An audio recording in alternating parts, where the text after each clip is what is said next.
Par la prière, poursuivons l'histoire de l'Évangile dans notre pays. Lundi, reconnaissance et repentance. Bonjour bien-aimés du Seigneur. Bienvenue dans notre semaine d'intercession intitulée « Par la prière, poursuivons l'histoire de l'Évangile dans notre pays ». Prêtons attention à la lecture de la parole de Dieu. Jean 3, verset 16. Car Dieu a tant aimé le monde qu'il a donné son Fils unique, afin que quiconque croit en lui ne périsse point, mais qu'il ait la vie éternelle. Psaume 107, versets 1 à 2. Louez l'Éternel, car il est bon, car sa miséricorde durera toujours. Qu'ainsi disent les rachetés de l'Éternel, ceux qu'il a délivrés de la main de l'ennemi. 2 Chroniques 7, verset 14. Si mon peuple, sur qui est invoqué mon nom, s'humilie, prie et cherche ma face, et s'il se détourne de ses mauvaises voies, je l'exaucerai des cieux. Je lui pardonnerai son péché et je guérirai son pays.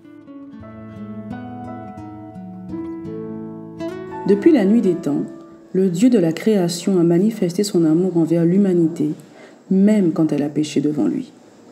Jean 3, verset 16 a retenti dans notre pays depuis plus de 100 ans.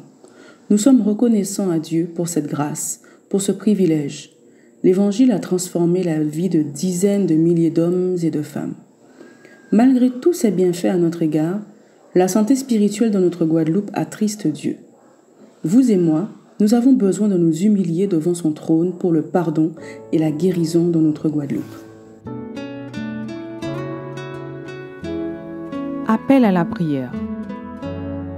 En ce jour de grâce, prenons le temps de remercier Dieu pour les dizaines de milliers de vies qui ont été transformées par l'amour de Dieu depuis le début de l'Évangile dans notre pays.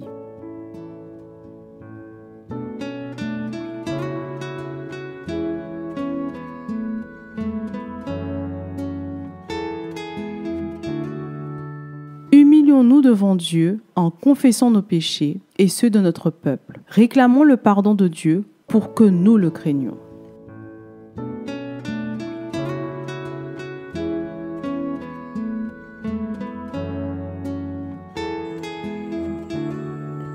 Nous nous donnons rendez-vous demain si Dieu veut pour la suite de notre programme. Par la prière, poursuivons l'histoire de l'Évangile dans notre pays. En attendant, restez et demeurez dans la bienveillance.